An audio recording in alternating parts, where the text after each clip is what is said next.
So recently with the Z, it wouldn't turn on, and I thought it was the fuel pump, but it turns out was actually the fuse for the fuel pump. So I'm gonna show you guys real quick where the fuse is, and then where the car actually comes with a spare fuse for the fuel pump itself. And if that doesn't work, then you know it's the fuel pump, because once I changed the fuel pump, it didn't fix it. And then I realized it was the fuse.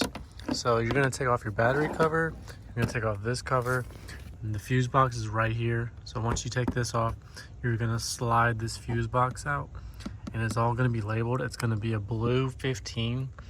It's gonna have the number 15 on it, and that is your fuel pump fuse. So you'll take that out, and I'll show you where the spare fuse is. And if that doesn't work, then it's going to be the actual fuel pump. So just a good thing to try, because I did it reverse. I changed my fuel pump first and it didn't work. So I'm like, okay, something else is wrong then. And once I did the fuse, it fixed it. So this, ignore the dirt, but this is where your spare fuse will be. So you just pull this off and it's gonna have it labeled for you. So the main one you'll need is the fuel pump fuse, of course. It's actually going to be, I already took it out, but it's going to be this right under the 10. So it's going to be that bottom empty one on the left. It'll come with a puller. I already took mine out. It's just in my center console. But you'll pull that out and you'll use it to pull the fuse out. And then you'll put it on your main fuse box. So the car actually comes with a spare fuel pump fuse. So, which was actually really helpful, because I did not know that. So this is what the pump's gonna look like. Actually, the whole assembly.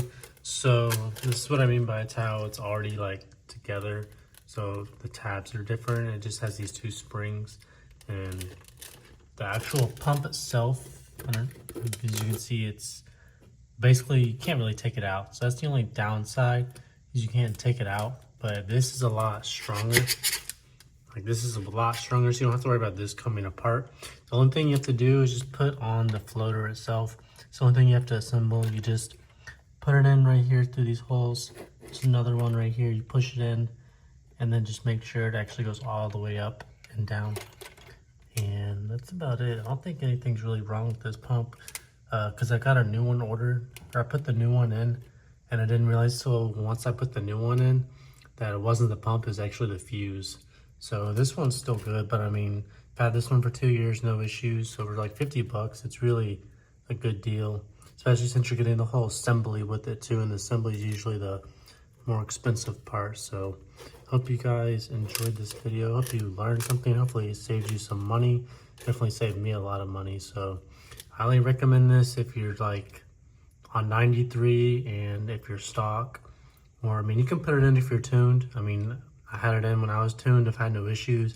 Did a dialogue with the car with this pump in, no issues. So it seems to be fine. So I'll leave a link down in the description for you guys to check out this pump. And thanks for watching.